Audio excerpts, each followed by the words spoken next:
cogne jalula, la bata penyami jaluo. La cogne jalula, la bata penyami jalula.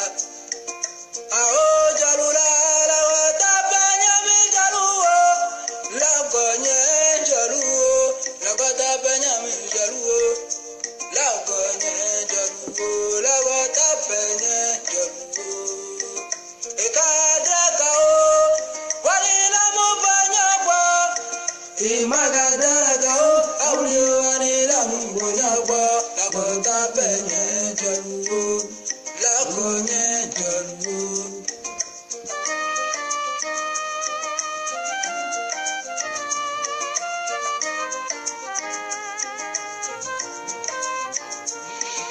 Ekadragao, wala minyakwa.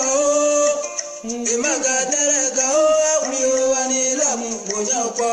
La bata penye jaluo, la konye jaluo, la bata penye jalula, la konye jaluo.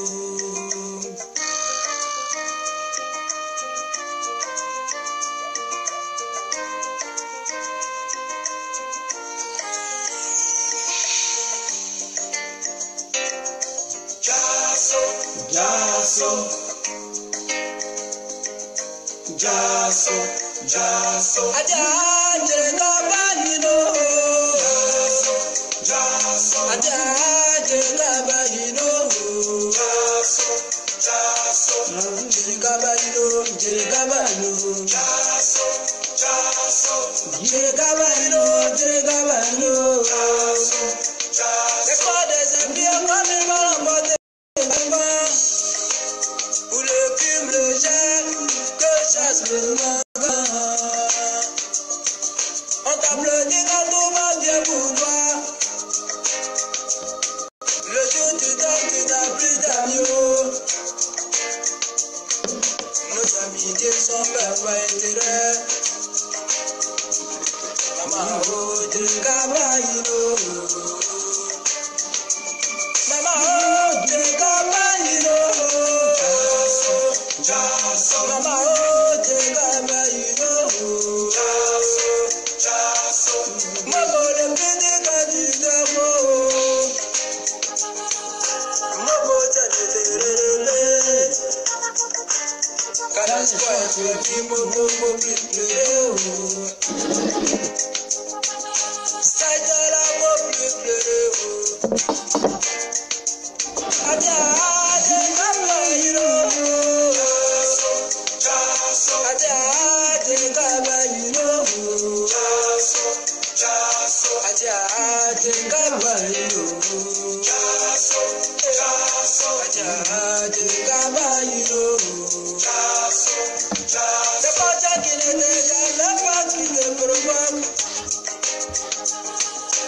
merci à toi qui m'a calomnié. La prière te prête à la face de Dieu. Lui te prête à la gloire de Dieu. Bon, on va couper la musique et on va en parler. Comment lutter contre l'impérialisme et le pillage de nos ressources, hein, de la part de nos chefs, de nos vieux présidents qui pillent nos ressources. Comment il faut lutter pour mettre fin à ça. Voilà, on va parler de ça. Et en dehors de ça maintenant, pourquoi il faut naturaliser, il faut donner la nationalité à tous les étrangers qui sont nés sur le territoire ivoirien. C'est très important. Voilà, donc c'est de ça qu'il est question ce soir. Donc s'il vous plaît, je vous prie de m'accorder juste une petite minute et après on va en découdre. C'est très important. Donc voilà, on va parler de ça. Et je vous remercie déjà pour le temps que vous m'accordez et le temps que vous prenez aussi pour assister à ce direct de ce soir. Donc je vous remercie infiniment. Nous allons en parler. Pourquoi il faut naturaliser tous les étrangers nés en Côte d'Ivoire et tous les étrangers passés déjà 15 à 20 ans sur le territoire ivoirien. Pourquoi il faut les naturaliser? C'est très important. Il faut les naturaliser. Voilà. Et voilà, je vais parler de ça aussi. Comment mettre fin aux impérialistes. qui pillent nos richesses. Pourquoi il faut fédérer notre État, la Côte d'Ivoire? Voilà, et je vais prendre des exemples dans le monde. Les États fédéraux qui prospèrent, et on va prendre le modèle français. On va prendre le modèle français, et en dehors du modèle français, nous allons prendre le modèle fédéral. Et on va comparer ça. C'est quel modèle qui est bien? Et vous allez voir pourquoi il faut fédérer la Côte d'Ivoire. C'est très important. Mais on va parler de la fédéralisation de notre pays d'abord. Nous allons commencer sur ça. Et en dehors de ça, maintenant, nous allons parler de la naturalisation de tous les étrangers nés en Côte d'Ivoire et tous les étrangers déjà passés un séjour de 10 à 15 ans sur le territoire ivoirien. Pourquoi il faut les naturaliser? C'est très important. Donc, c'est de ça qu'il est question. Je vous aime infiniment. Voilà. Mais on doit parler de ça parce que si nous ne parlons pas de ça, ça peut provoquer des problèmes dans l'avenir. Et donc, pour éviter ces problèmes dans l'avenir, il est temps que nous en parlions maintenant. Alors, bonsoir à tous et à toutes. Pour tous ceux qui ne me connaissent pas, je suis l'incontournable guerrier complet tout terrain, l'homme dont on parle, l'homme qui n'a pas froid aux yeux, l'homme qui ne mange pas ses mots. Alors, vous pouvez aussi m'appeler devant la vie, l'homme n'est rien, gouverneur italien, docteur Mondor, laisse-moi mourir 5 heures, boum boum, ou bien plein droit. Alors, nous voilà à nouveau devant cette caméra pour parler de la Côte d'Ivoire. Comment mettre fin au règne des impérialistes sur notre pays? Comment mettre fin au pillage de la part de nos vieux présidents, pour ne pas dire de nos vieux sous-préfets qui pillent le pays? Comment faire pour mettre fin à leur règne? Voilà la solution. Mes frères, moi je vous propose la fédéralisation de notre pays. C'est-à-dire, il ne faudrait pas que le président de la République ait au moins toutes les cartes en main. Non, non, non. Il ne doit pas contrôler tout le pays dans son entier.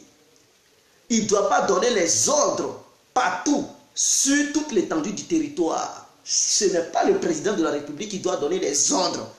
Comment telle région doit fonctionner, comment telle région doit fonctionner, comment telle région doit... Il ne doit pas signer non plus les contrats de toutes les régions de la Côte d'Ivoire. Il ne doit pas prendre toutes les économies de toutes les régions de la Côte d'Ivoire. Tant qu'ils feront comme ça et que tous les pouvoirs seront à leur disposition, mais ils vont piller notre pays. D'autres régions vont se plaindre pour dire nous on ne gagne rien.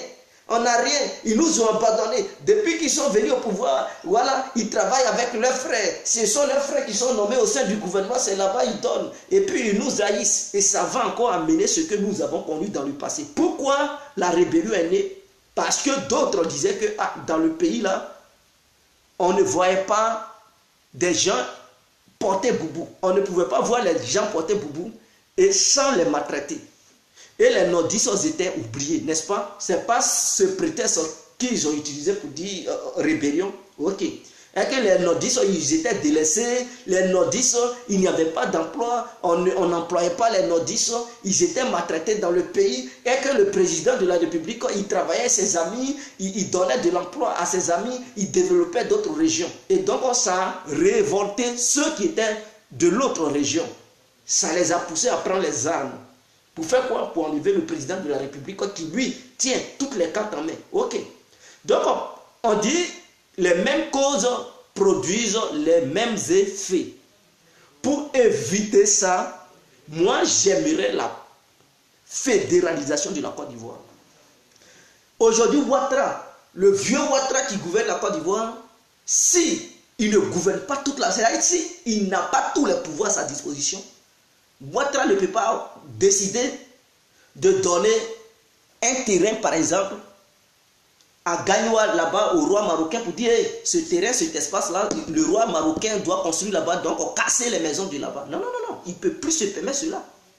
Ouattara ne peut plus aussi se permettre et signer un accord avec la Sikoji pour dire les maisons de Cocody Dangala, casser tout, pour mettre les habitants de là-bas là, au grand jour, pour ne pas les reloger. Est-ce que vous comprenez?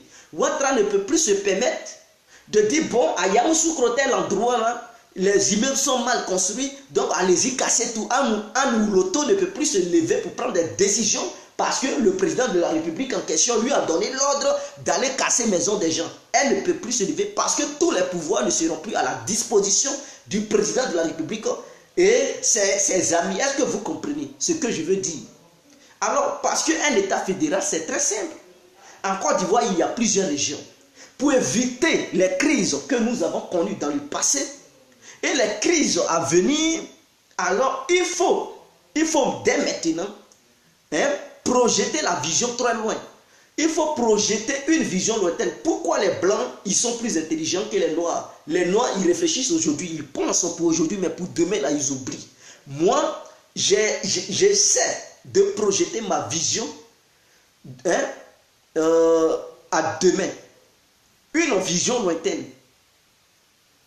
Que sera la Côte d'Ivoire de demain? Comment sera la Côte d'Ivoire de demain si nous ne prenons pas des dispositions dès maintenant? Parce que nous sommes dans ce système depuis longtemps, on n'évolue pas. Quand tu n'évolues pas, tu prends le plan B, tu plan A, ça ne va pas. Il faut attaquer le plan B, mon frère. Peut-être le plan B, là, il y a ton bonheur. C'est comme tu demandes l'asile. Tu demandes, ça ne marche pas. Et on te dit, il y a un plan B, mais va enceinter une fille, tu l'enceintes là, c'est propre, mon frère. Va, il faut chercher une fille, ou bien toi la fille, ça ne marche pas là, va chercher un mec. Tu t'accroches et ça marche. Donc c'est ça, on dit plan A, plan B. En Côte d'Ivoire, nous sommes dans un système de plan A. Le plan A ne marche pas. Le plan A nous envoie le pillage. Le plan A nous envoie les crises. Le plan A nous envoie la division. Le plan A nous envoie la guerre. Le plan A nous envoie la mort. Le plan A nous envoie la pauvreté. Le plan A nous envoie les inondations. Le plan A nous envoie des déchets toxiques. Le plan A nous envoie les microbes. Le plan A nous envoie l'insécurité. Pourquoi ne pas changer de plan, mes frères? Passons au plan B pour voir encore l'expérience du plan B. C'est très important. Pourquoi je parle du plan B? Et pour moi, le plan B, c'est le fédéralisme. C'est très important. En Côte d'Ivoire, il y a la Côte d'Ivoire, 322 462 km² la superficie de notre pays. Donc, ce n'est pas un petit pays, c'est déjà grand parce que d'autres pays n'atteignent même pas une telle superficie. En Côte d'Ivoire, on a plusieurs ethnies. Et à cause de cette histoire de système dans lequel nous sommes, les différentes ethnies de la Côte d'Ivoire se sont divisées. Chacun veut prendre le pouvoir.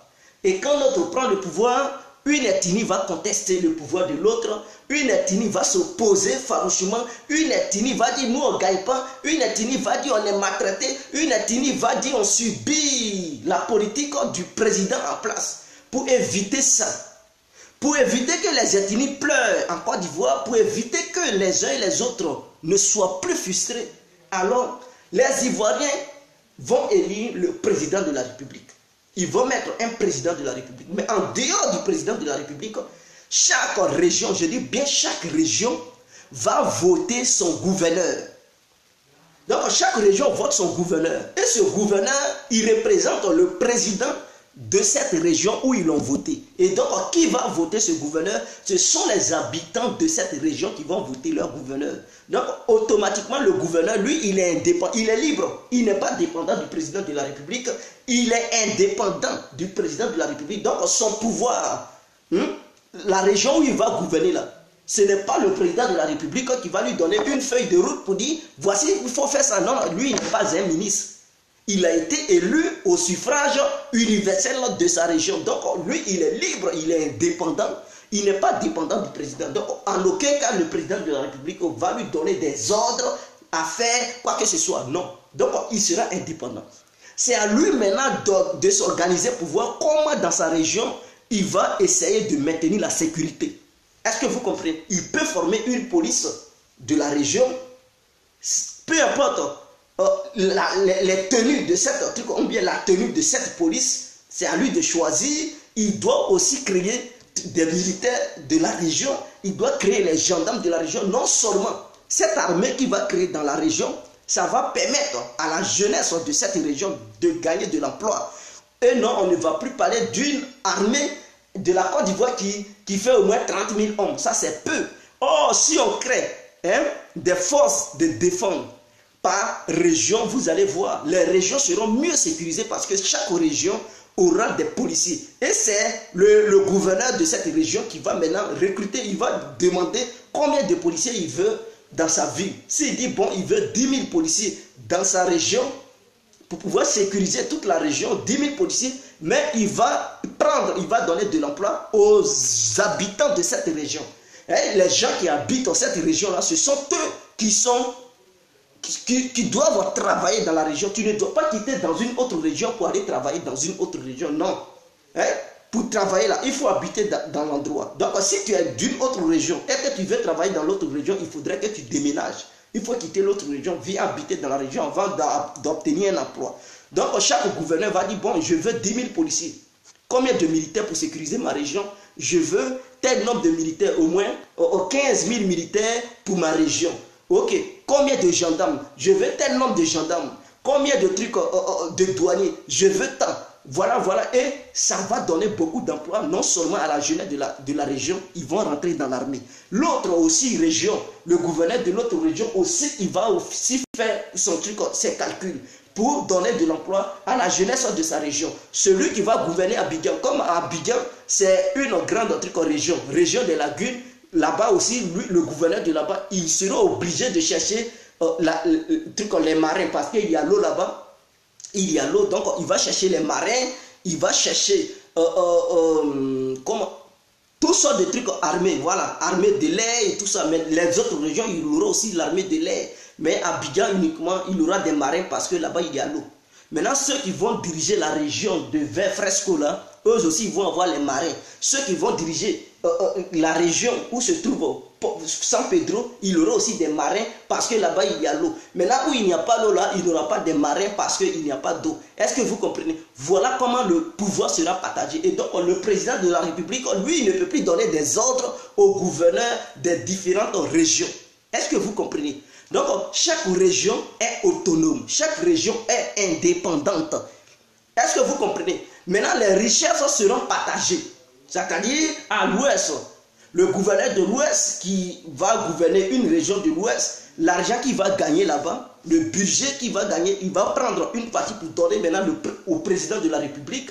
Et le président de la République, lui, à son tour, parce que ce ne sont pas toutes les régions de la Côte d'Ivoire qui sont riches.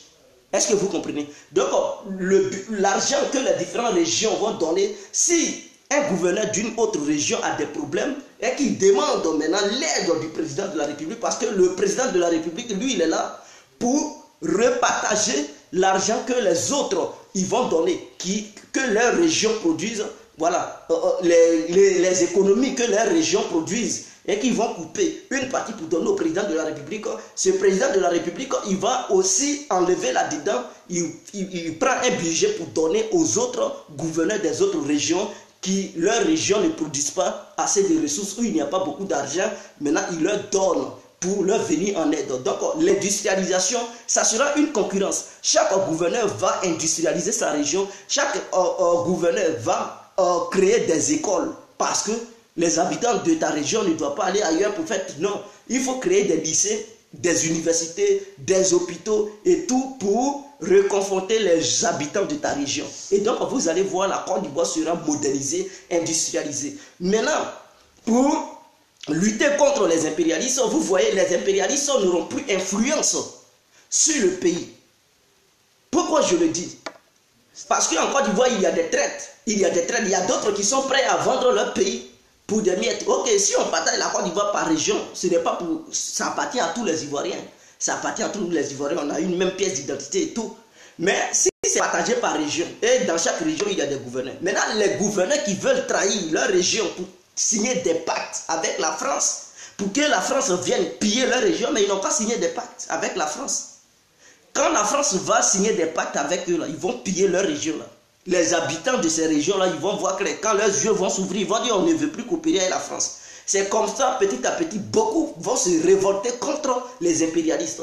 Parce que quand c'est de façon globale, ils ne comprennent rien, ils ne voient pas clair. Quand on leur dit les impérialistes pillent le pays, nos dirigeants pillent le pays, ils ne comprennent pas. Eux, ils pensent qu'on on s'en fout. Et ils font des rébellions pour être du côté des impérialistes, pour combattre les autres. Donc, si c'est partagé en région, et que leur gouverneur veut pactiser avec la France, les impérialistes, pour venir piller leur région, mais ils n'ont qu'à piller. Maintenant, les autres régions, là, si leurs gouverneurs ne veulent pas signer des traités avec la France pour venir, pour que la France aille là-bas pour piller leurs ressources, mais eux, ils vont bien gérer leurs ressources. C'est à eux maintenant de gérer bien leurs ressources et leurs populations vont bien vivre. Et pendant ce temps, ceux qui vont laisser leurs ressources à la France pour que la France le pille, mais tant pis pour eux. Voilà comment il faut faire pour essayer d'affaiblir les impérialistes. Pourquoi les impérialistes ne veulent pas la fédéralisation, le fédéralisme en Côte d'Ivoire? Parce qu'ils savent que fédérer ce pays-là est égal à rompre, couper le cordon ombilical de la France-Afrique. Pourquoi? Parce que si le pays est dirigé par un seul individu, et si c'est ce seul individu qui influence tous les habitants de ce pays, alors la France n'a plus d'efforts à fournir. Il suffit à la France d'appeler ce seul individu qui est le président de la République, et le président de la République, c'est à lui maintenant de décider qu'est-ce qu'il va donner à la France, si c'est Théo, si c'est or, diamant, tous les biens, il livre ça à la France, et nous, la population, subit. Or, si la Côte d'Ivoire est partagée en régions par des gouverneurs, le président, sachant bel et bien qu'il n'a plus d'influence sur les autres gouverneurs et que les pouvoirs sont départagés automatiquement, même si la France se cache à l'Élysée là-bas pour dire hey, monsieur Alassane Ouattara, il paraît qu'il y a du pétrole dans telle région, on va exploiter. Ouattara ne peut plus appeler le gouverneur de la région pour dire hey, donne le pétrole à la France. Le gouverneur va dire monsieur Ouattara, ce n'est pas à toi de me donner les ordres, s'il vous plaît, j'ai été élu tout comme toi.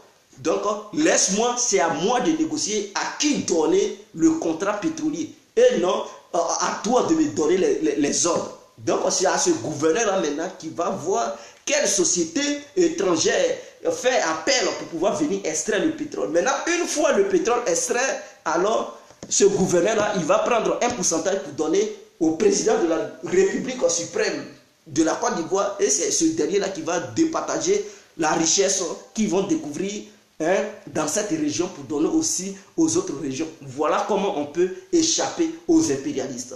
Mais si on ne fédéralise pas la Côte d'Ivoire et que tous les pouvoirs sont dirigés par Ouattara et tous les pouvoirs seront dirigés par les autres dirigeants futurs qui vont venir, mais la France s'ingérera toujours dans nos élections présidentielles dans le but de mettre leurs pions et commander tout le pays. Oh, si on fédéralise le pays, ça va échapper à la France. La France ne peut plus se bousculer pour pouvoir mettre une marionnette au sommet de notre État. S'ils mettent une marionnette, ils savent dans leur tête que cette marionnette ne pourra plus gouverner toute la Côte d'Ivoire, ne pourra plus donner les ordres à tous les gouverneurs. Et donc, du coup, l'Élysée sera coincé au pied du mur. L'Élysée ne saura plus comment faire pour piller notre État. Voilà. Donc, dans chaque région, il y aura des règles. Dans chaque région, il y aura des règles. Il y a des règles générales, il y aura des règles générales. En dehors des règles générales, chaque région aura ses propres règles générales pour redresser la population.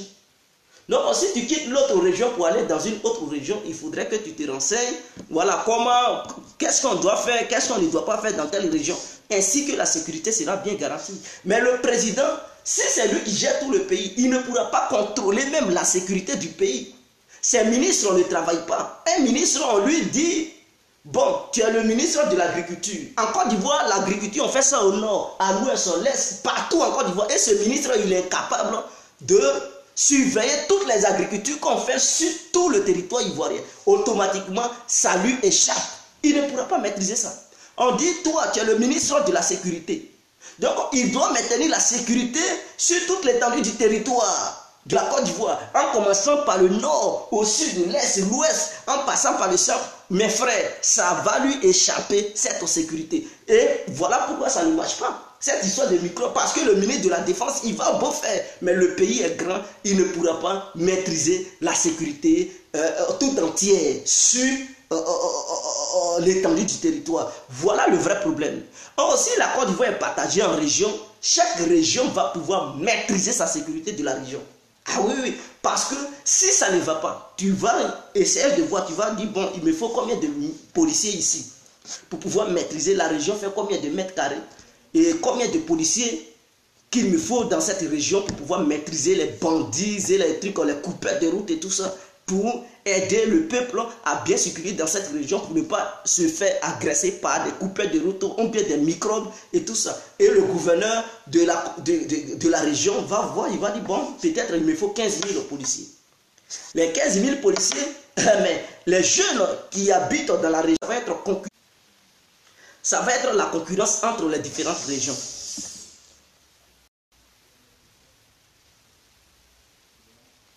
Ouais, Chaleka, bonsoir. Donc,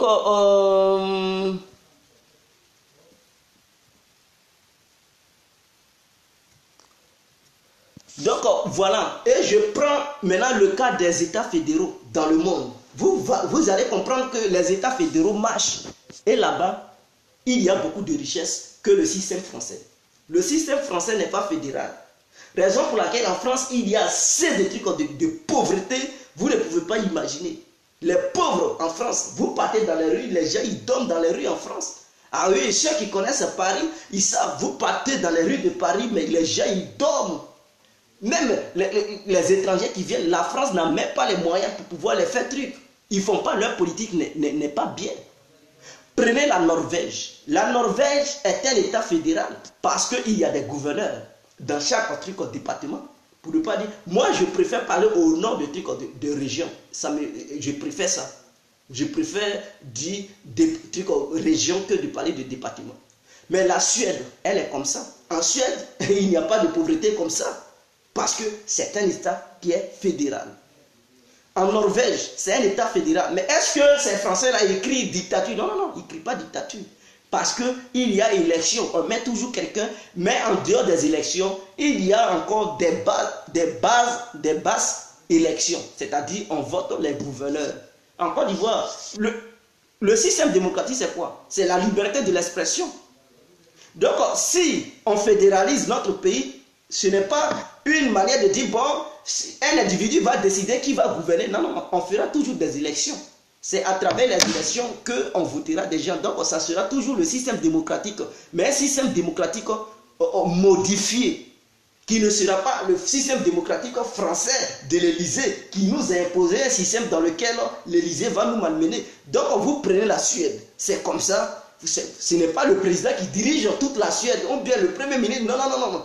La Suède est dirigée par département ou bien région. C'est comme ça. Ça y est.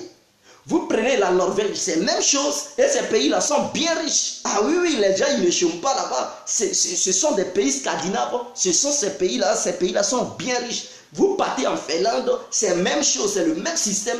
Hein? Le fédéralisme. Ces pays sont bien riches. Vous partez en Angleterre. Angleterre, là, c'est la même chose. Ce n'est pas madame la ministre qui est là, Theresa May, là, qui gouverne. Non, non, non. Il y a des trucs, des trucs, comment on appelle ça? Des gouverneurs de chaque département en Angleterre. Et c'est comme ça ça fonctionne. Vous partez aux États-Unis, l'Angleterre est riche. Les pays que je cite là, ce sont des pays qui sont riches. Hein, où il n'y a pas assez de chômage. Où le peuple se sent à l'aise.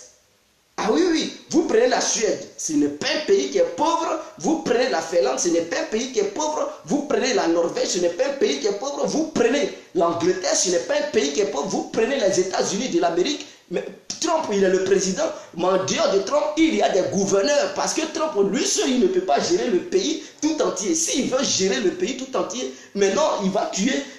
Ça sera le désordre parce qu'il ne peut pas. Il y a des gouverneurs partout. Et chaque ville américaine a ses règles. Il y a des règles générales et maintenant il y a des sous-règles. C'est-à-dire chaque ville a ses règles. Donc il y a des gouverneurs. Mais est-ce que l'Amérique n'est pas la première puissance du monde en matière économique? Mais oui, vous prenez la Chine, c'est le même système. C'est-à-dire il y a un président chinois et il y a le premier ministre chinois. En dehors de ces gens-là, il y a maintenant des gouverneurs dans les différentes villes chinoises qui, eux, gouvernent la Chine. Ils gouvernent leur région. Mais la Chine est combien? Mais la Chine est la deuxième puissance économique. En dehors de la Chine, vous prenez la Suisse. Mais la Suisse aussi est un État fédéral. Vous prenez ça, vous regardez. Mais la Suisse, les gens de la Suisse, ils ne chôment pas. Mais Ils ne chôment pas, ils s'en sortent. Ils s'en sortent. Vous prenez la Belgique, c'est le même système. La Belgique est un système fédéral. Et la Belgique, parce qu'en verse ici, mais il y a des gens, ce n'est pas le gouvernement de Bruxelles, oui, mais en dehors du gouvernement de Bruxelles, chaque ville belge a ses propres règles. Chaque ville belge a ses propres règles et il y a des gens qui gouvernent chaque ville belge. Et vous voyez la Belgique, mais tout est bien. Les gens, ils ne chôment pas ici beaucoup. Vous comprenez? Vous prenez encore, ce sont des exemples que je vous donne. Vous prenez, il y a plusieurs pays. Mais quand vous prenez la France là, c'est le désordre total. C'est Macron qui gère tout. Et ça crée le chômage. Les Français, ils sont tout le temps dans les rues. On ne veut pas la loi Macron. Parce que c'est un système qui n'arrange pas le peuple. C'est un système de désordre. Le système français. Et c'est ce système qu'ils ont imposé tous les pays africains colonisés par la France. Voilà pourquoi l'Afrique, on ne s'en sort pas. Voilà pourquoi la France a toujours la même mise sur les pays africains. Et les pays africains ne peuvent pas lutter contre l'impérialisme. Mais pour lutter contre ce système impérialiste, il faut casser ce système français imposé. Il faut fédéraliser les différents pays africains. Et comme ça, on va leur échapper. On va améliorer notre mode de vie. On va améliorer nos économies. On va améliorer le système éducatif parce que ça sera une concurrence d'éducation de région à région. Voilà comment on peut s'en sortir. Mais tant que vous ne comprendrez jamais et que vous serez derrière les vieux leaders qui, eux, ils ne comprennent pas, ils ne projettent pas leur vision et puis ils sont toujours dans l'ancien système français imposé par la France. Oh non, on vient lutter contre la France. Vous ne pouvez jamais vous en sortir. Tant que vous serez dans ce système, c'est un combat de non-sens. Il y a des anciens militants, des anciens panafricains qui ont lutté, ils ont toujours échoué. Ça a été un échec. Pourquoi vous partez d'échec en échec? Parce que le système vous permet à ce que vous fassiez un faux chemin. Il faut crier sur tout le temps. Oh, je suis un panafricain. Il faut crier. Mon frère, tant que tu seras dans le système, tu n'aboutiras à rien. Tu ne pourras rien changer. Sa femme le chauffe à cause de ses lois à la con. De séparer les enfants. Bon, ça c'est autre chose. Les lois sur les enfants. Bon, ça c'est autre chose. Mais je parle du système des impérialistes. Et empêcher aussi nos dirigeants de nous piller. Donc du coup, il n'aura plus une histoire de ministre. Ministre de l'agriculture. Ministre, non. Chaque région va gérer son agriculture. Ce n'est plus un ministre qui va dire, je suis le ministre de l'agriculture. C'est fini ça. C'est fini. Et les gouverneurs qui seront élus par le peuple, leurs salaires seront réduits. Ils ne pourront plus avoir au moins 8 millions de francs CFA par mois. Non. On dit chaque gouverneur à 3 millions. Tout ça pour encore faire de l'économie, pour permettre au peuple d'avoir plus d'emplois. On a plusieurs postes ministériels et chaque ministre, il prend combien là? Il prend au moins 8 millions. Le président en question, il prend 15 millions. En dehors de ces millions-là, il pille encore les milliards, il fuit avec. Il faut supprimer ces postes ministériels. Je dis bien supprimer ces postes ministériels. Maintenant, on crée seulement 3 postes ministériels. Le ministre des Affaires étrangères, le ministre des Affaires intérieures, parce qu'il y aura un ministre qui va négocier pour tout le pays. Et quand il va négocier maintenant, ceux qui vont venir là, c'est à eux maintenant de causer maintenant avec les différents gouverneurs des régions d'où ils veulent investir. C'est comme ça se passe. Maintenant, quand les opérateurs économiques viennent, tous les gouverneurs, ils vont se rassembler autour d'une table et ils vont débattre. Chacun va proposer, il va parler de sa région. Qu'est-ce qui se trouve dans ta région?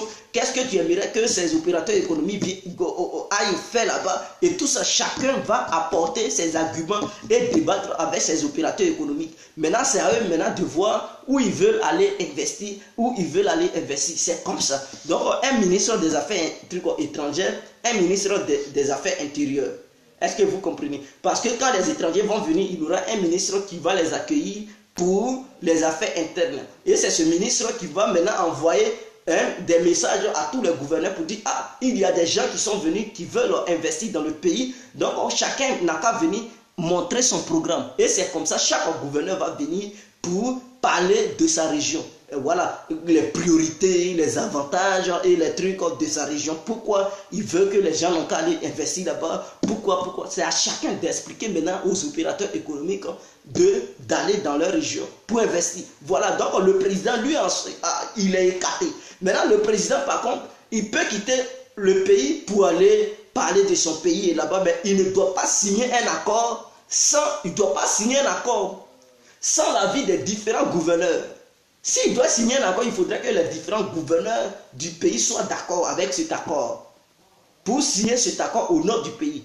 Mais s'il n'a pas consulté tous ses gouverneurs et qu'il part signer un accord au nord du pays, un accord qui n'arrange pas la Côte d'Ivoire ou un accord qui n'est pas win-win, alors il signe l'accord, le pays ne va pas reconnaître l'accord avec ceux avec qui il a signé cet accord. Voilà, on met une loi sur pied.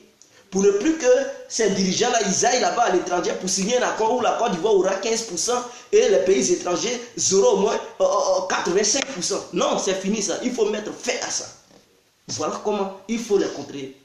Donc les postes ministériels vont diminuer.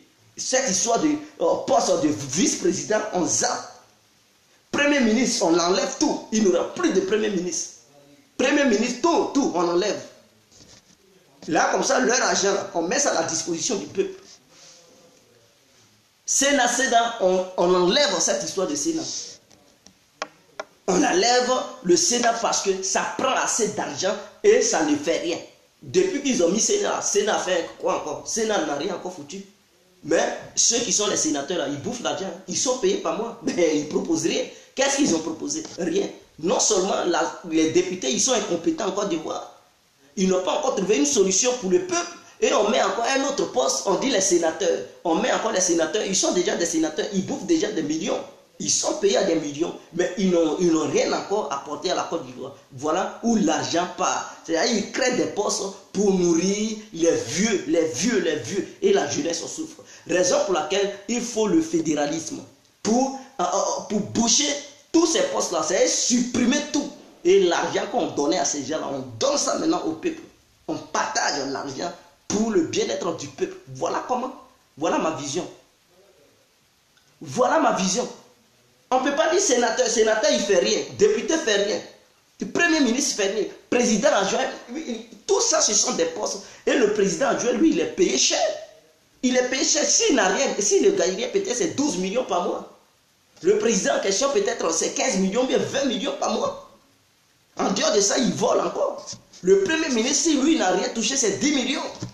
Ministre de la Défense, il y a combien de postes ministériels? Si il n'y a rien, peut-être 25 postes, ou bien 30 postes. Imaginons, les 30 postes, chacun il prend au moins 10 millions, ou bien 5 millions, ou bien 8 millions par mois. Mais multiplier ça par truc, ce sont des millions. Et ils ne valent rien. Ils ne foutent rien au pays là-bas. Pendant ce temps, la jeunesse souffre. On dit ministre de l'Habitat, ils ne valent rien. Donc, il faut fédéraliser le pays. Chaque gouverneur va s'occuper de sa région avec son peuple, le peuple qui vit dans cette région. Ils vont, voilà, ça sera la concurrence. La concurrence, pas possible. Chacun va militer. Maintenant, si le peuple voit que sa région ne se développe pas, mon frère, vous enlevez votre leader, vous enlevez votre gouverneur que vous avez élu. Non seulement il quitte et la justice va le poursuivre, bloquer son compte bancaire, l'argent qu'il va prendre, tout ça pour voler, ils vont bloquer et ils vont remettre ça au futur gouverneur qui va venir, afin que ce dernier il continue les travaux que l'autre a failli. Voilà comment il faut faire. Il faut vraiment les sanctionner sévèrement. Mais si on ne fait pas ça, mais on va être toujours dans ce désordre. Le désordre dans lequel nous sommes, on va être toujours là-dedans. En Europe, ici, là, c'est la France qui a besoin du franc CFA africain, qui a besoin de coloniser et de maltraiter les pays africains pour se maintenir comme en puissance. Mais les autres pays, la Norvège et tout ça là, la Suisse et tout ça, ce sont des pays qui n'ont pas de colonies. Mais leur système leur permet d'être stable, des pays stables, parce que c'est le fédéralisme. La France, ce n'est pas le fédéralisme, donc la France a besoin de ses colonies pour exister. Si elle laisse ses colonies, c'est fini pour la France. Or, les autres, même, n'ont pas de colonie, mais les autres sont toujours prospères parce que leur système sont bien. Ou bien leur système est bien. Voilà. Voilà la différence. Voilà la différence entre la France et les autres pays. Mais la France, si on veut faire ça en Afrique, ils vont dire, oh, c'est la dictature. Ils crient la dictature pour ne pas qu'on leur échappe. Parce qu'ils savent que si on met ça sur pied, on échappe à la France. On va échapper à la France. La France n'aura plus la même mise sur nous. Et automatiquement, on est sauvé. Voilà le seul système qui peut nous libérer du néocolonialisme. Sinon, si on reste dans ce système dans lequel nous sommes présidents et tous les pouvoirs appartiennent au président, la France on mettra toujours son pion au sommet de nos États et ce dernier, il décidera de tout le pays. Avec tous les pouvoirs lui appartiennent, il va décider de tout. Et nous allons avoir nos gros yeux pour pleurer, pleurer, pleurer. Et c'est fini. Ça ne va pas aller quelque part.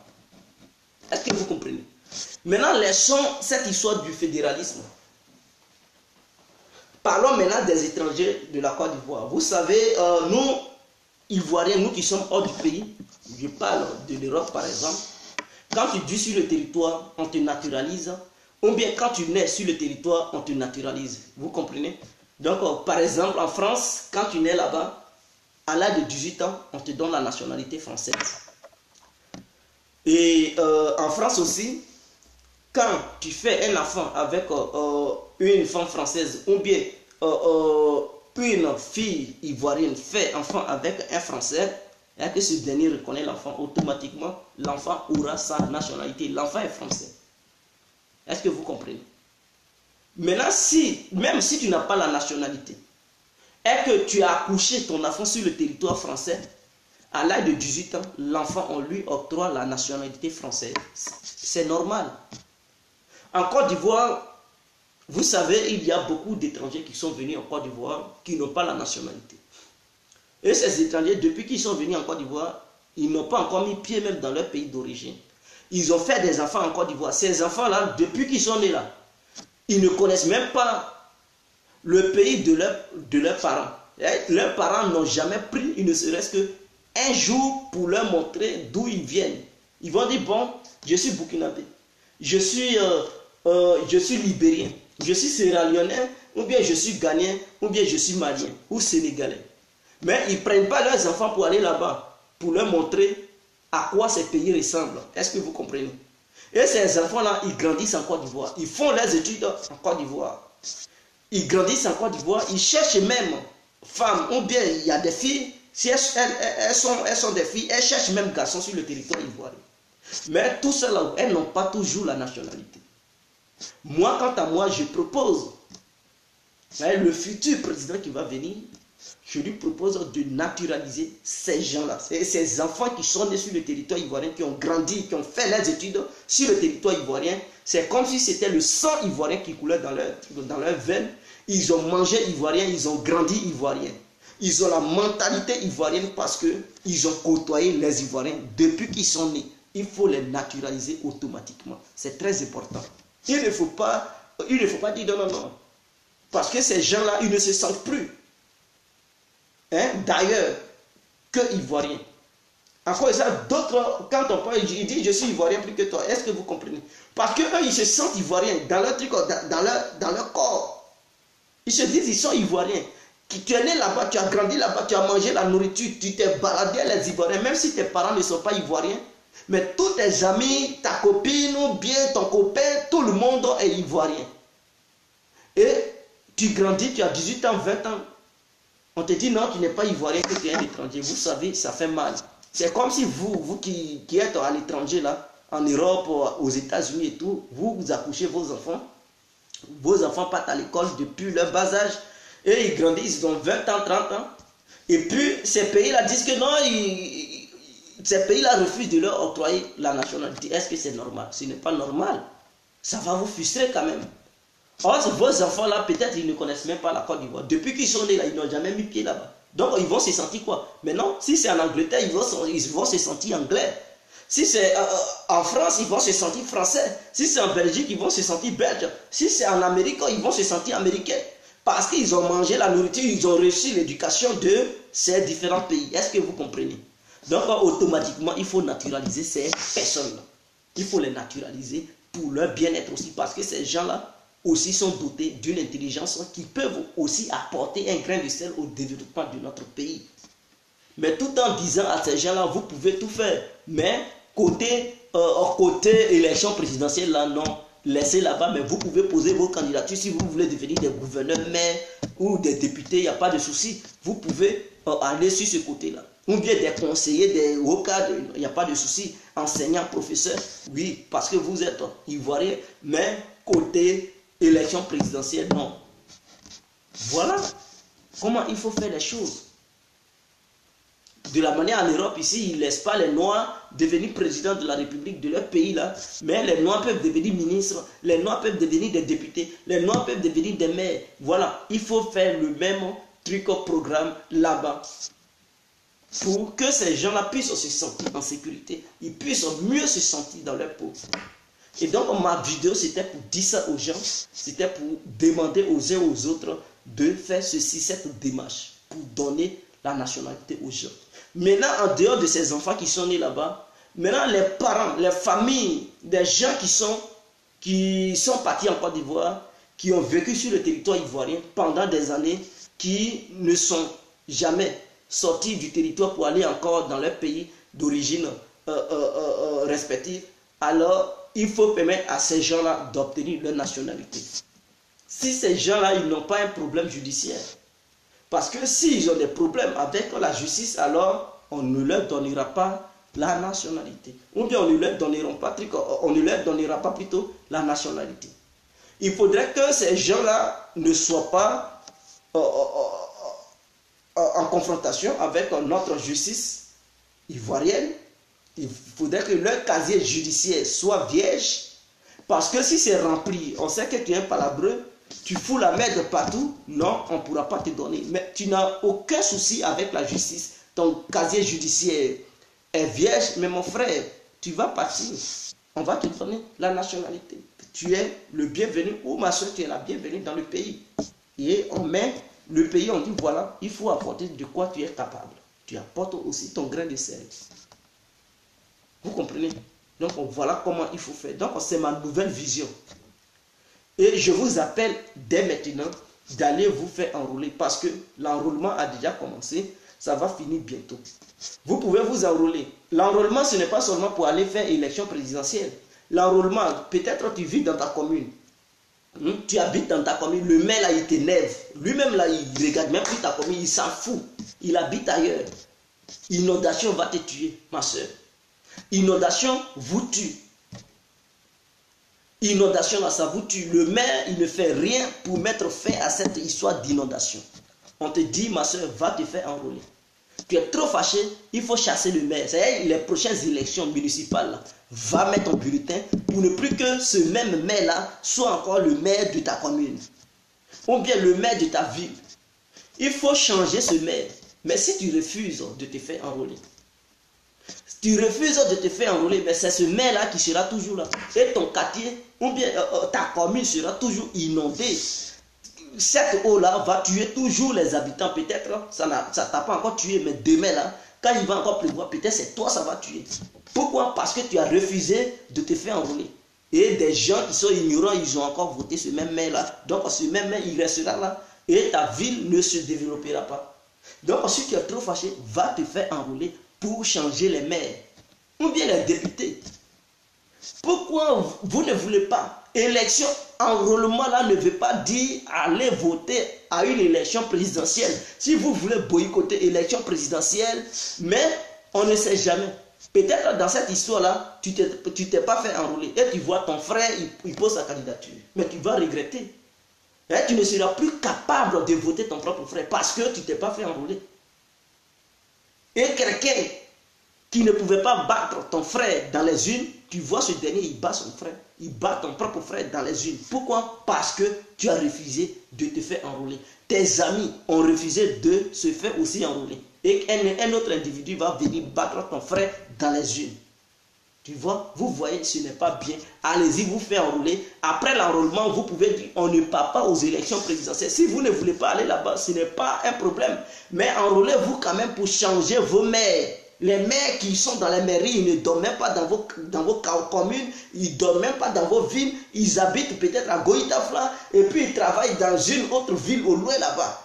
Peut-être même ils ne vont même pas dans la ville pendant des années. Ils partent là-bas un jour et puis bon, s'ils partent, c'est pour aller chercher les petites filles, ils se retournent. Et toi, tu es fâché contre ce maire. On dit voilà enrôlement, va te faire enrôler pour que demain là, ce maire-là, il ne vienne pas encore t'embobiner parce que tu le maîtrises déjà pour mettre un autre maire qui peut-être sera à mesure de changer quelque chose. Maintenant, tu refuses de te faire enrôler. Et encore, tu vas pleurer. Le maire là, il ne fait rien. Le maire là, il ne travaille pas. Mais s'il ne travaille pas, qui a permis ça? C'est toi. Parce que tu as refusé de te faire enrôler. Et ce maire là, il va se faire élire par d'autres qui sont ignorants, qui sont dans l'émotion. Pourtant, toi, peut-être tu es bien sensibilisé, tu sais. Et donc, si le maire vient te blaguer, tu sais que tu ne vas pas tomber dans son piège. Mais malheureusement, tu as refusé de te faire enrôler. Voilà le problème.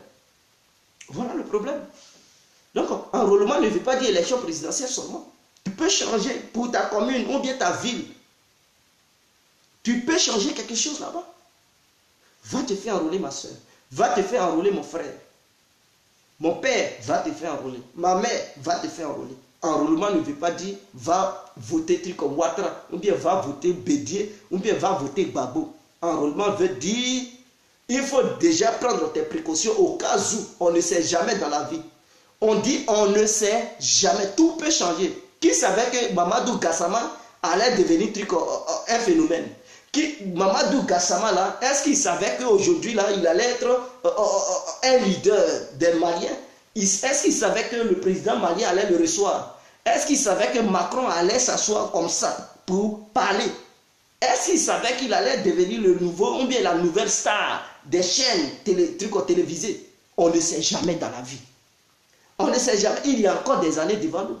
2019 n'est même pas encore. Tout peut changer. Et si tu boycottes maintenant, et demain tout change là, tu vas regretter. Si je savais. Mais mon frère, pour ne pas dire encore que si je savais, c'est le moment d'aller te faire enrôler. Ma soeur, pour ne pas que tu dises demain, si je savais, c'est le moment de te faire enrôler. Voilà, Brou Betty, bonsoir. Vous comprenez, tout peut changer dans la vie. Il ne faut pas te fier au langage des vieux. À quoi ça je dis, suivre les vieux n'est pas un avenir. Les vieux ont déjà fait leur vie. Ils s'en foutent. Est-ce que quand même ils lancent les trucs, les paroles? Boycotter, ils vous donnent des ordres là. Qu'est-ce qu'ils font pour vous? Est-ce qu'ils vous disent que non, si vous boycottez, ils vont vous garantir un bon avenir? Qu'est-ce qu'ils proposent pour vous?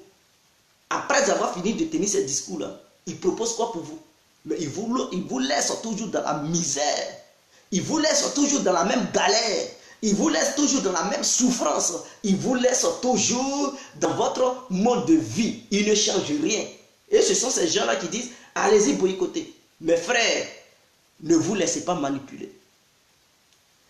Ne te laisse pas manipuler. Toi-même, tu es victime de ces hommes politiques, de ces vieillards politiques. Que tu sois pro-Ouattara, tu es victime de Ouattara, mais sans le savoir. Ouattara te lave le cerveau et tu ne le sais pas.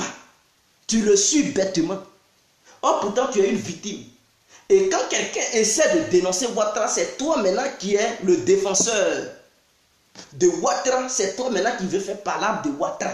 Or, pourtant, toi-même, tu es une victime. Même tout simplement, tu es ignorant. Tu ne vois pas clair. Et nous, les autres, on essaie d'ouvrir ta tête pour que tu comprennes. Mais ce n'est pas facile. Donc, automatiquement, quand on parle de ton leader, oh, tu te gonfles comme si tu étais un ours. Mais je comprends, ce n'est pas facile. Tu es victime, mon frère. Parce que tous les discours qui tiennent là, c'est pour nous manipuler. Nous. Ils pensent que nous sommes une génération sacrifiée. Donc, ils nous manipulent dans tous les sens. Mais après avoir fini de tenir ces discours-là, est-ce qu'ils nous proposent quelque chose pour changer nos vies? Non, ils ne le font pas. Ils parlent. Et quand ils finissent de parler, ils prennent leurs grosses caisses. Ils roulent dans les grosses caisses, ils ont des gardes de corps. Toi, tu n'as pas de garde de corps. Est-ce que ta vie est sécurisée? Non. Quand tu marches, tu es livré à toi seul. Hein? Ma soeur, tu es livré à toi seul. Mon frère, tu es livré à toi seul. Eux là, ils sont protégés. Eux là, leur sécurité sont garanties. Il faut pas, ils vont t'envoyer pour faire des bêtises, tu vas avoir des conséquences graves. Pendant ce temps, eux-mêmes, leurs enfants sont protégés. Eux-mêmes, ils sont protégés. Parce qu'ils ont des gars d'école. Leurs enfants, même à l'étranger, ont leurs gars d'école là-bas. Est-ce que c'est ce que vous oubliez? Toi, ta vie n'est pas sécurisée. Tes enfants ne sont pas sécurisés. Tes parents ne sont pas sécurisés. Donc, si tu fais une petite erreur, non seulement peut-être ta famille sera massacrée, tu vas regretter. Et ce dernier qui t'a dit de faire, qui t'a donné les ordres, il ne va rien faire. Non seulement il ne va pas te financer pour dire va enterrer tes parents, tu seras confronté à toi seul. Tu vas souffrir, pleurer. Tu auras tes gros yeux pour pleurer. Tu décomptes, ce sont tes enfants qui seront massacrés. Et tu auras encore tes gros yeux pour pleurer. Raison pour laquelle je vous demande d'être sage. Tu es pro Gbagbo. Dès qu'on critique Gbagbo, tu sors, on dirait un aigle. Tu sors, on dirait du feu. Tu sors, waouh, tu viens.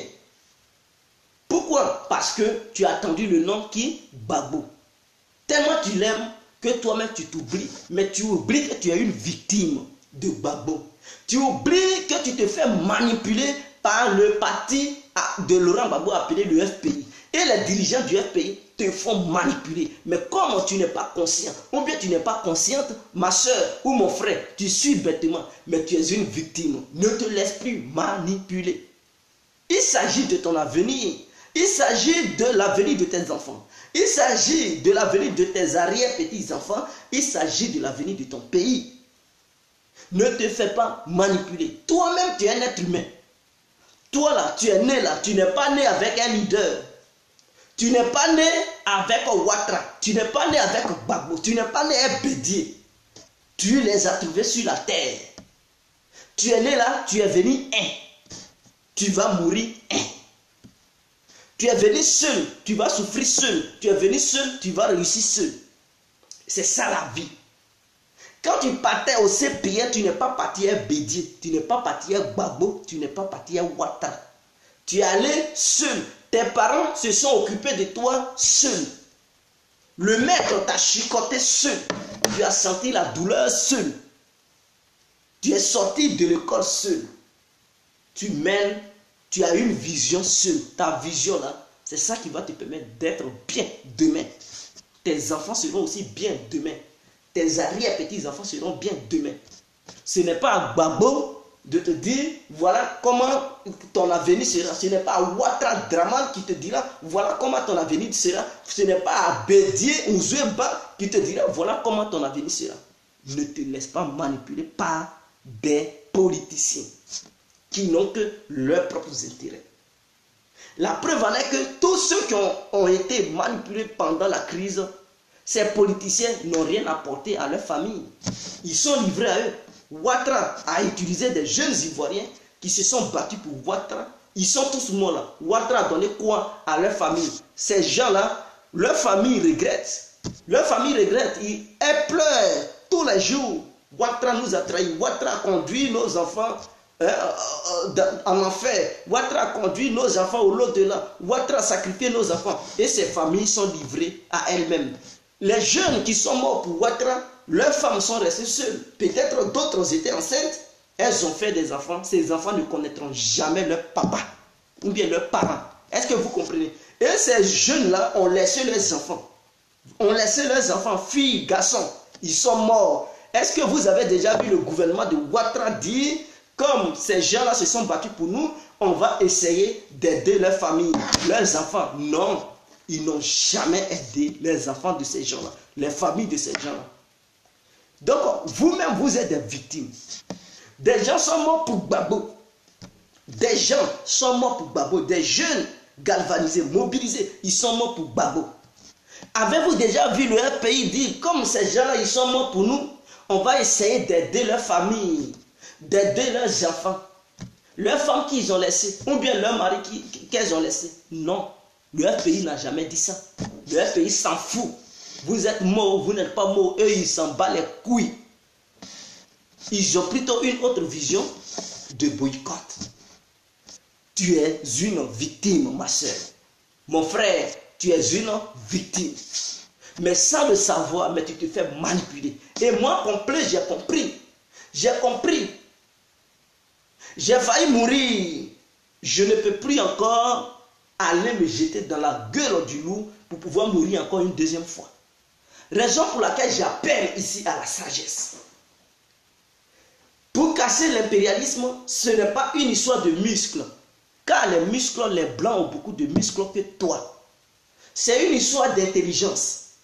Ce n'est pas une histoire de manifestation dans les rues pour provoquer les morts d'hommes. Et on ne t'appelle pas dans les rues pour pouvoir aller te faire tuer.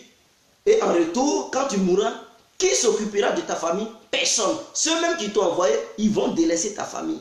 Ta famille sera abandonnée. Même si ta famille était dans un pays, ils ne connaissent même pas ta famille. Ils te donnent l'ordre. Ils ne savent même pas où ta famille vit. Peut-être même ta famille vit bien, elle ne vit pas. Eux, ils n'ont rien à foutre. Ils te donnent l'ordre. Va. Il faut manifester pour nous. Tu meurs là-bas, ils s'en foutent. C'est ta famille qui va pleurer. Peut-être si ta famille n'a pas la chance, elle ne va même pas voir ton corps. Ils vont creuser un gros trou, ils vont vous mettre là-dedans. La famille, oh, mon fils, ils ont tué, ils ne verront jamais leur enfant.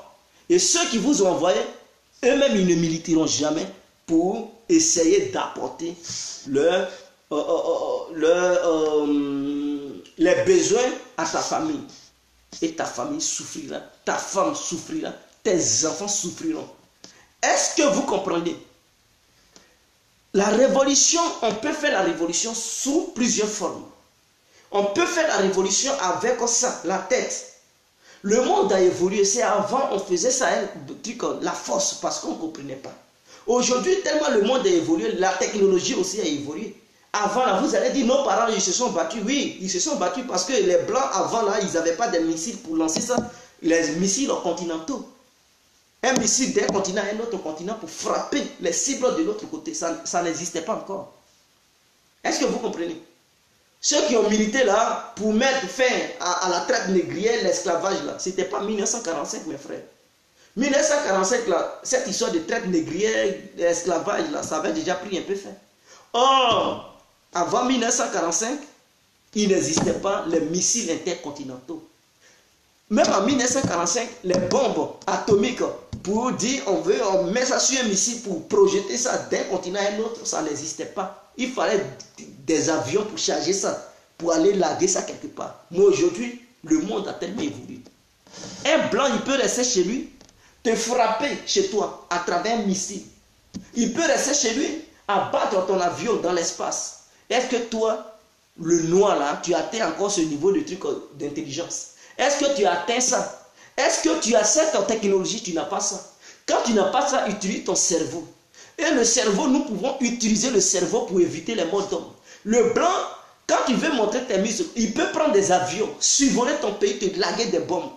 As-tu les moyens pour riposter? Tu ne peux pas. Parce que tu n'as pas encore atteint cette intelligence. Tu n'as pas encore cette intelligence, ce niveau de réflexion. Tu n'as pas encore atteint ça pour produire une telle technologie chez toi. Quand tu n'as pas ça, il faut raisonner à la tête. Et quand tu raisonnes à la tête, et que ton raisonnement gagne la raison sur le peuple, et que la raison, le peuple a compris la raison, ensemble vous allez progresser. Et pourquoi, comment faire pour couper ce cordon ombilical de l'impérialisme? C'est la fédéralisation de notre État. Si nous faisons ça, la France ne pourra plus contrôler totalement la Côte d'Ivoire. Ça ne sera plus la peine à l'Élysée d'appeler un dirigeant de la Côte d'Ivoire pour dire il faut me casser ces maisons-là, cet espace me plaît, il faut me vendre ça. Non, parce que le pouvoir, ou bien les pouvoirs seront départagés. Et donc, dès lors, la France, le pays va échapper à la France. Voilà le seul moyen. Quand on n'a pas les missiles, quand on n'a pas les bombes nucléaires, quand on n'a pas la technologie de pointe pour pouvoir faire bras de fer, pour dire non, non, voilà comment on raisonne. Avant, là, tu pouvais faire bras de corps, oui. Parce que c'était les fusils à poudre à canon. Bouh, bouh, tu pouvais te cacher. Ou bien tu pouvais porter des sacs pour ne pas qu'un fusil rentre sur toi. Mais aujourd'hui, là, on largue une bombe, mon frère. Il faut avoir un médicament, tu seras explosé. Ça va t'exploser. Tu comprends? Donc, il n'y a pas de médicament de bombe. Si on largue, tu meurs. Est-ce que vous comprenez? Donc, moi, c'est ce que je vous propose. Ceux qui vous proposent de faire bras de fer de sortir dans les rues pour vous faire massacrer. Depuis que vous sortez dans les rues là, ils vous ont beaucoup massacré.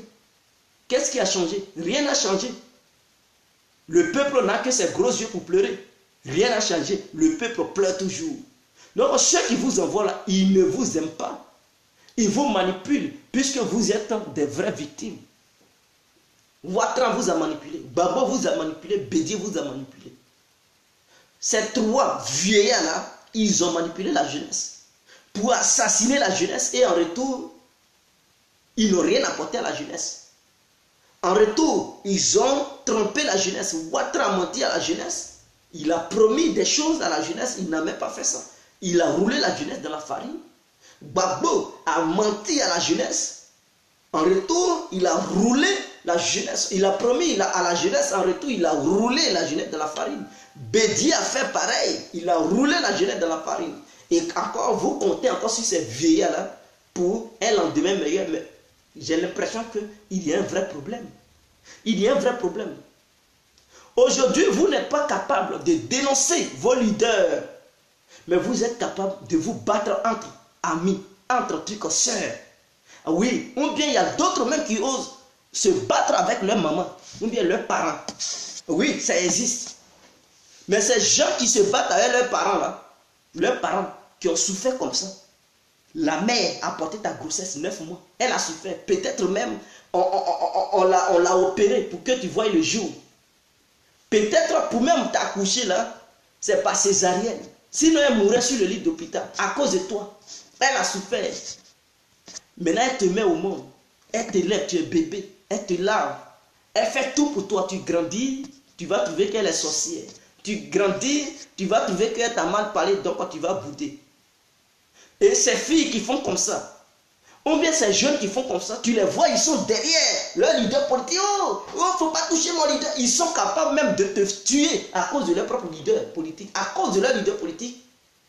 Mais quand tu leur demandes, ta mère, oh, faut laisser cette vieille sorcière. Et ton père, oh, laisse ce vieux sorcier là. Ah, voilà. Voilà les vrais problèmes.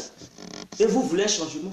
Mais quelqu'un qui dénigre ses parents et qui met le reste de sa vie sur son leader politique, mais ce dernier, il n'est pas un humain. Il n'est pas un humain. Toi-même, tu as ton vrai problème. Et ils passent leur temps dans les églises ou dans les mosquées. Ils cherchent une bénédiction. Je vais faire la révolution. Je vais mettre fin à l'impérialisme. Tu vas faire quoi? Tu vas mettre fin à quoi? Toi-même, le malheur te suit déjà. Et puis tu veux lutter quoi? C'est toi qui veux conduire maintenant le peuple. Tu es capable d'ouvrir ta bouche pour mal parler à ta propre maman. Tu es capable d'ouvrir ta propre bouche pour mal parler à ton père. Mais tu n'es pas capable d'ouvrir ta propre bouche pour parler à ton leader. Et tu dis tu es humain. Tu n'es pas un humain. Tu as un vrai problème. Tu as un vrai problème. C'est au leader il faut parler parce que c'est le leader qui gère l'avenir du peuple. C'est le leader qui promet au peuple. C'est le leader qui va faire que ton père et ta mère là, ils vont devenir pauvres ou bien ils vont devenir riches. Maintenant, si ce leader, ses promesses ne sont pas, mais il faut lui dire, s'il mène une politique, tu dis je ne suis pas d'accord avec toi. Il faut être en mesure de taper sec sur ton leader. C'est pas parce que tu l'aimes, tu aimes ses beaux yeux, que tu vas rester muet parce que quelqu'un a parlé mal de ton leader, donc tu vas t'enflammer. Il faut reconnaître les critiques. Accepte les critiques un jour. Tu n'es pas un aliéné. Tu n'es pas un aliéné. Tu es une personne. Et une personne, en tant qu'une personne, a une conscience. Ton père et ta mère sont tes dieux sur la terre. Il faut les respecter. Mais tu ne les respectes pas et c'est leader que tu respectes. Tu t'engenouilles même pour saluer. Oh, si c'est ta mère, imbécile, femme sorcière, là, regardez-moi des gens comme ça. C'est-à-dire, eux-mêmes là, ils préfèrent maintenant les leaders politiques que leur propre famille. Tu as ton propre ami. Voilà des gens, hein, ils ont leurs propres amis. C'est-à-dire, ils ont fréquenté ensemble avec leurs amis. Étant bébés, ils ont grandi ensemble. Ils ont vécu la misère ensemble avec leurs amis. Ils ont fait même dans les petits, je vais parler en ouchi, dans les petits gros et tout ça là. Ils ont été ensemble dans les moments difficiles et tout ça. Et peut-être la vie les a séparés. L'autre, il a avancé, l'autre, il n'a pas trop avancé. Mais quand arrivé à un moment donné, peut-être il a trouvé un circuit, il suit maintenant un leader politique. Il manque maintenant de respect à son ami d'hier, avec qui il a vécu les moments difficiles. Son ami, peut-être, il était dans les trucs, dans les besoins. Son ami lui a apporté aussi son aide. Mais une fois qu'il suit maintenant un leader politique, oh, il manque de respect à son propre ami. Il insulte même, peut-être même, il se bagarre son ami. Oh, le leader même là, le leader qui suit là, le leader, il n'a jamais adressé la parole à ce leader. Le leader ne lui a jamais parlé. Mais non, il est capable même d'insulter son propre ami d'hier, avec qui il a tout fait à cause de ce leader. Ce n'est pas normal, mes frères. Ce n'est pas normal, mes soeurs. Prenez conscience. Un leader ne veut pas dire au sommet de... C'est toi qui fais de lui un leader. Si tu ne le suis pas, il n'est pas un leader. C'est comme si c'est toi qui fais de ton père et ta mère, maman et papa. Parce que s'ils ne t'ont pas mis au monde, ils ne sont pas maman et papa. Est-ce que vous comprenez? C'est toi l'enfant là, c'est toi qui fais que quelqu'un d'autre va appeler tes parents. Ah, maman, papa, ils vont dire, ah, j'ai un enfant comme toi. Le leader là, c'est grâce à toi il est leader. Si tu n'es pas derrière lui là, il n'est rien. Donc le leader aussi, il te doit un respect. C'est toi qui lui rends un leader. Sans toi, il n'est pas leader. Donc c'est le leader qui doit te respecter. Ce n'est pas à toi de t'accroupir, de te mettre en genoux devant un leader. Le leader, il n'est rien que toi. Il est comme toi. Il est comme toi. Il n'est pas plus intelligent que toi. Il est comme toi. De la manière il a développé son intelligence, il a eu une vision. Toi aussi, tu peux faire la même chose. Développer une vision. Qu'est-ce qui prouve que sa vision-là est la meilleure de toutes les visions? Peut-être sa vision, ça t'a impressionné.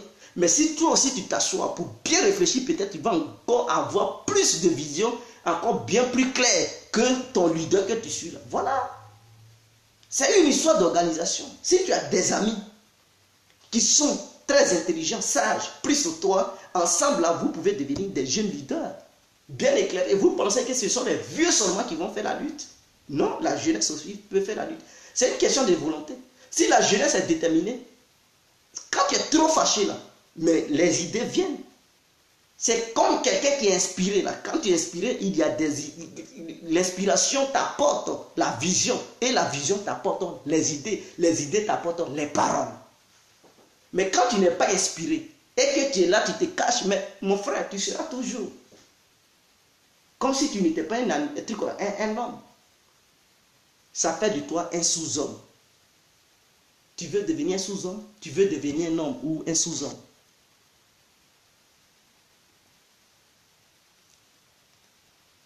Arrêtez d'être des suiveurs éternels.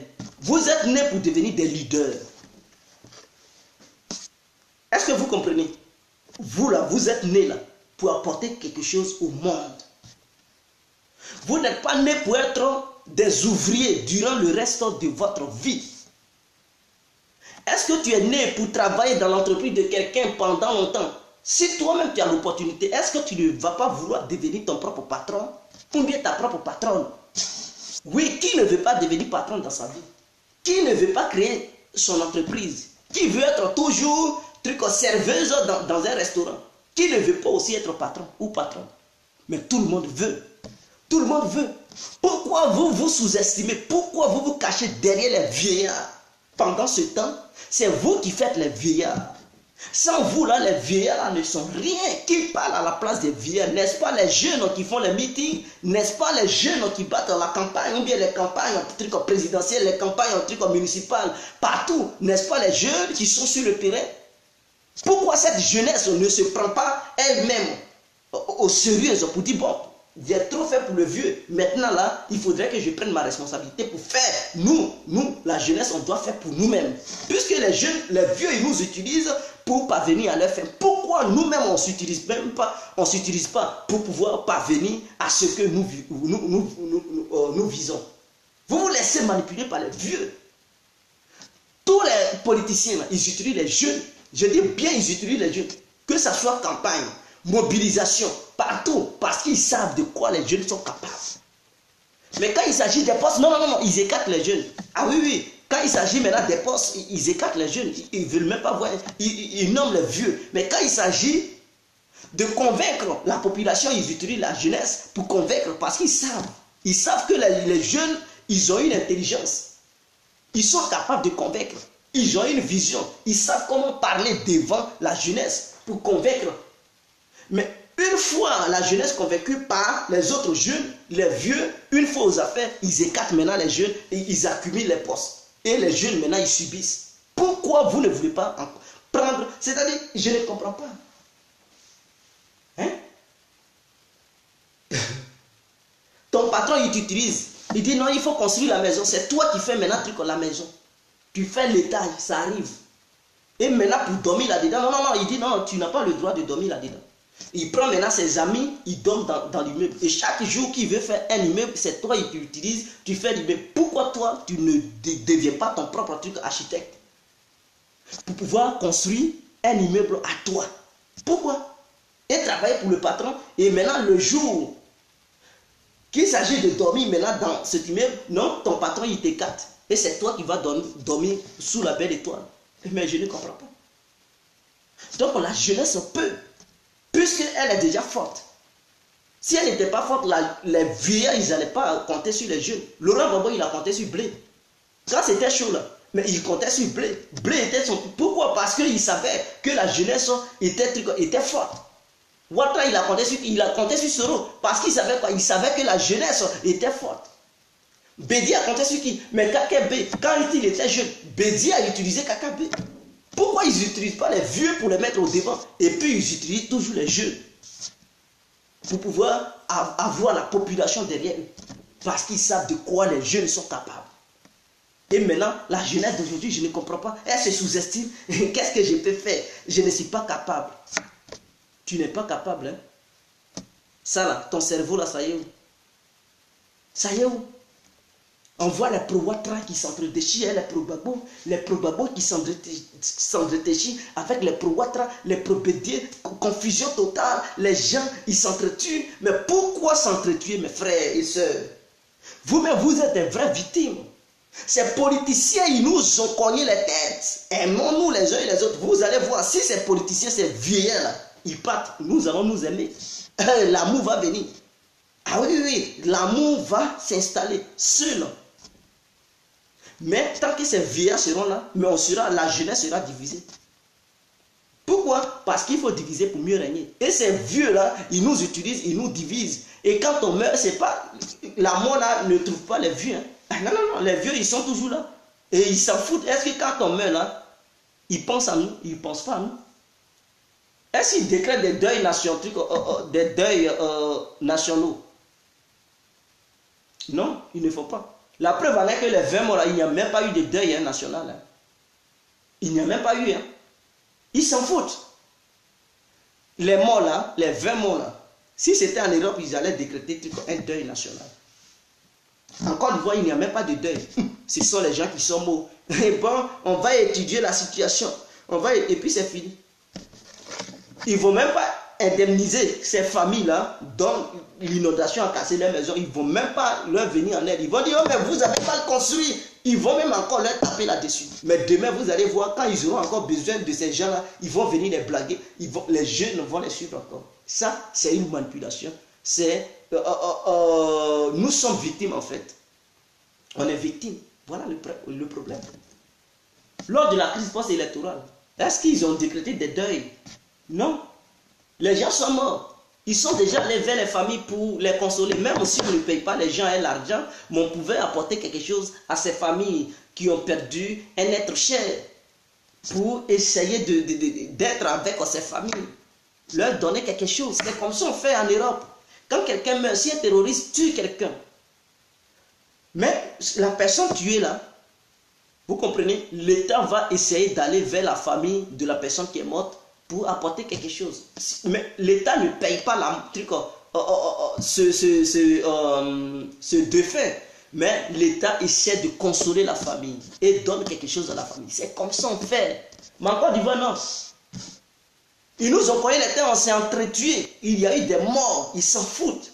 Et puis ils avancent, ils sont dans leur logique et on les suit toujours. Nous sommes des victimes, frères. Pro Babo, tu es victime. Pro Ouattara, tu es victime. Pro Bédié, tu es victime. Pro Blé Goudé, tu es victime. Pro Soro, tu es victime. Réveille-toi. Ta conscience, il ne faudrait pas qu'elle dorme.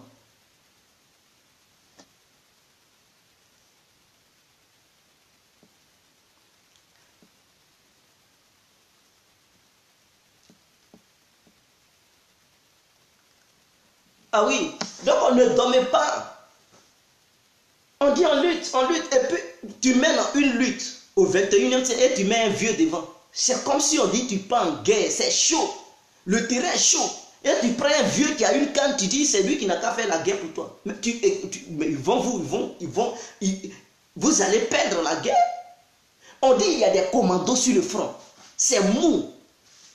On dit c'est chaud sur le terrain. On a besoin des guerriers. Et vous prenez des vieux qui ont déjà des cannes en main.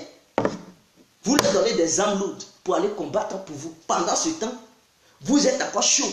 Vous êtes aussi des commandos qui peuvent se battre pour affronter les autres commandos, pour libérer votre territoire. Maintenant, vous avez peur. Vous mettez des vieux devant et vous vous cachez. Non, les vieux, ils sont expérimentés, ils vont combattre, mais ils vont les anéantir. Ils vont envahir votre pays. C'est ça le problème des Ivoiriens. On dit c'est mou. Nous sommes dans un monde nouveau. Le monde est un monde global. Les plus forts marchent sur les plus faibles. Il faut maintenant des gens qui ont le sang chaud, des gens qui sont expérimentés, des gens qui raisonnent, des jeunes mobilisés, des jeunes motivés. Maintenant, non, ces jeunes-là, ils se cachent derrière des vieillards qui, eux, sont prêts à marcher des cannes et disent à ces vieux-là, allez-y combattre pour nous. Mais on s'attend à quoi? Mais c'est un échec. Ne soyez pas surpris si les Africains, soi-disant les panafricains, qui partent d'échec en échec. Voilà le problème. Parce que la jeunesse aime toujours se cacher derrière les vieux qui ont déjà des cannes.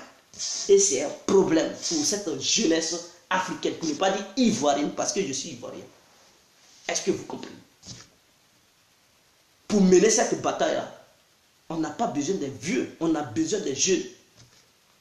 Pourquoi lors de la Deuxième Guerre mondiale, quand la France est partie là-bas, la France n'a pas pris des vieux, hein, la France a pris des jeunes.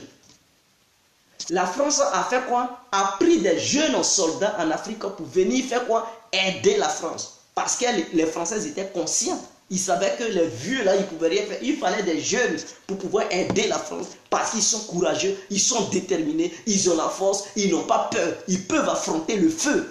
Et c'est pourquoi la France avait sélectionné. Lors de l'esclavage, la traite négrière, les Européens, ils faisaient quoi? Mais ils sélectionnaient les Noirs. Et ils prenaient quoi? Ils ne prenaient pas les vieux, ils prenaient les jeunes. Pourquoi ils prenaient les jeunes? Parce qu'ils savaient qu'avec la jeunesse, ils allaient faire quelque chose. Ils allaient avoir beaucoup d'argent, ils allaient faire beaucoup de business. Et cette jeunesse allait développer quelque chose là où elle partait. Ils ont sélectionné la jeunesse africaine. Ils n'ont pas pris les vieux. Ils ont plutôt sélectionné la jeunesse. Donc on savait tout dire. Quand quelqu'un il vient, il regarde, les vieux sont là, il dit non, je veux les jeunes là. Il choisit les jeunes et puis il part. Comprenez déjà.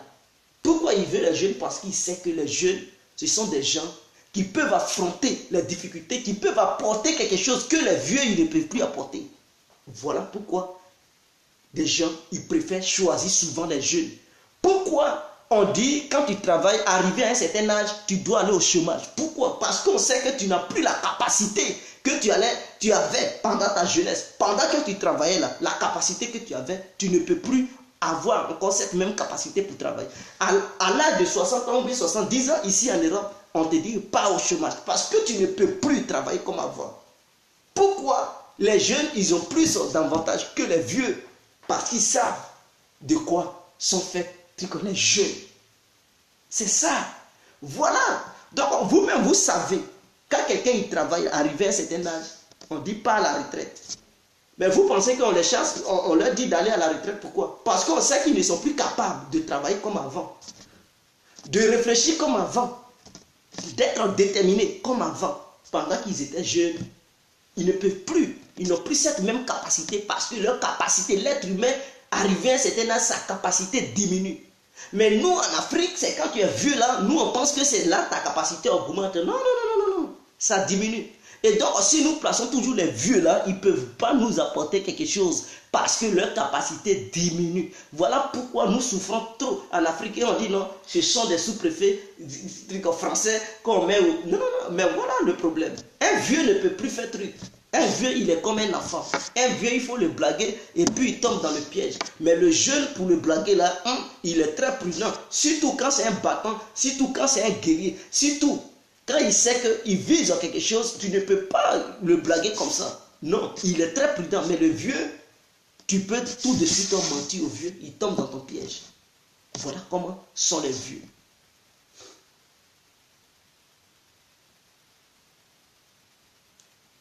Vous comprenez? La grande Russie que vous voyez là, quand elle était dirigée par les vieux, vous avez vu le désordre qui était là-bas. C'était la pagaille. Le vol, le pillage. La faim allait même tuer le peuple. Les grands scientifiques fuyaient, ils partaient vers l'Occident. Ils venaient en Europe de l'Ouest ici. D'autres partaient aux États-Unis. Parce que ça n'allait pas, les entreprises se fermaient. Les oligarques, ils faisaient leur business. Des vieux, ils ont pris le pays, ils faisaient n'importe quoi et le peuple subissait. Quand ils ont vu, ils ont dit, ah, il faut un jeune. En 99, Poutine n'était pas vieux. Il n'était pas encore comme ça. Poutine a pris le relais. Non seulement, pourquoi? Il a nettoyé d'abord les vieux qui pillaient le pays, qui ne valaient rien. Il les a nettoyés. D'autres ont fui.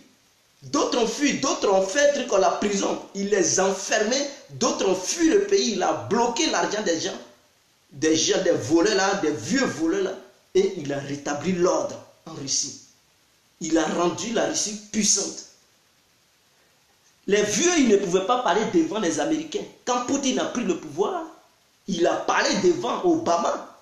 Il a dit, vos missiles que vous avez déployés en Europe, là, enlevez ça.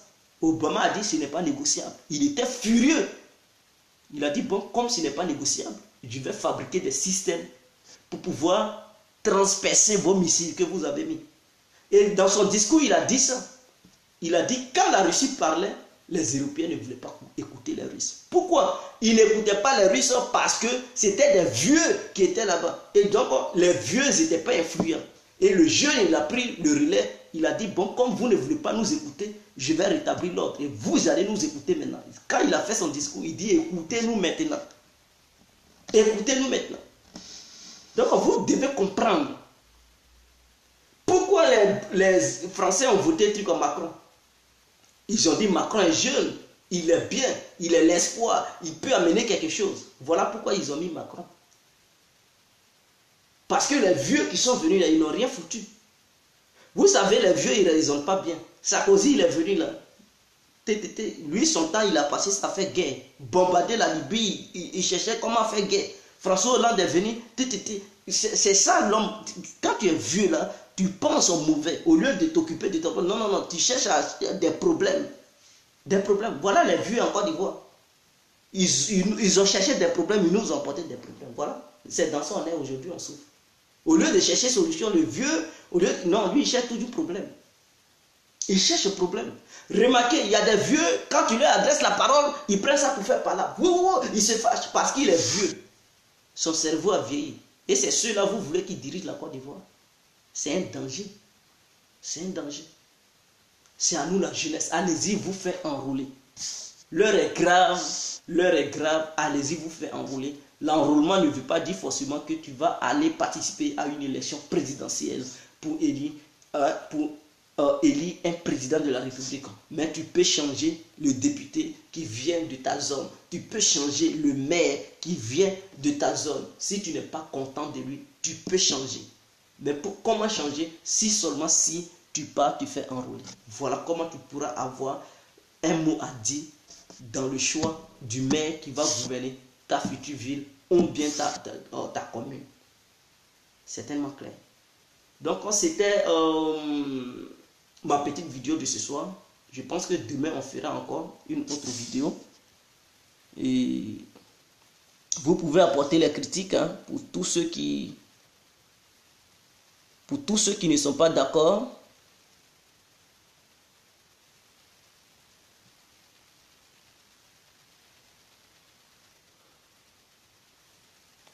Ah oui, Suzuki Onzo. Ouais, les anciens là, eux, ils pensent qu'ils sont dans les années 1900, 1900 Toé. Nous sommes dans une nouvelle ère. On avance, le monde avance. Mais quand eux, ils réfléchissent là, c'est dans leur monde ancien là. C'est là-dedans qu'ils réfléchissent. Et ça, c'est un danger pour notre avenir. C'est à nous de prendre le relais et rétablir la voie de l'avenir de notre pays, la Côte d'Ivoire, pour qu'on puisse mieux vivre dans ce pays. C'est très important. Et seule la jeunesse est capable de le faire. Les vieux, non, leur temps est déjà fini. C'est à nous de le faire. Réveillons-nous.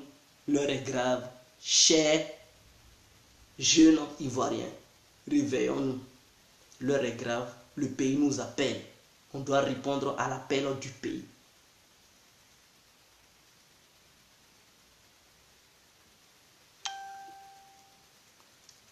Péniel, voilà, c'est de ça, j'ai déjà parlé de la nationalité, c'est très important. Voilà un qui dit il est né en Côte d'Ivoire, il n'a pas la nationalité. Donc, tous ces problèmes-là, on doit parler de ça. On doit régler ces petits problèmes-là. Et aussi les conflits fonciers. Vous voyez, les vieux là, ils ne parlent pas de ça. Les thèses ivoiriennes là, où il y a problème, les vieux, ils s'en foutent. Ils s'en foutent. Tous les vieux qui sont passés là, non, ils n'ont rien foutu. Aujourd'hui, ça crée des morts. Vous comprenez, ça crée des morts. Les gens s'entretuent à cause des terres. Seule la jeunesse peut rétablir l'ordre sur cette affaire. Mobilisons-nous pour mettre un jeune en 2020. Quittons derrière les vieux.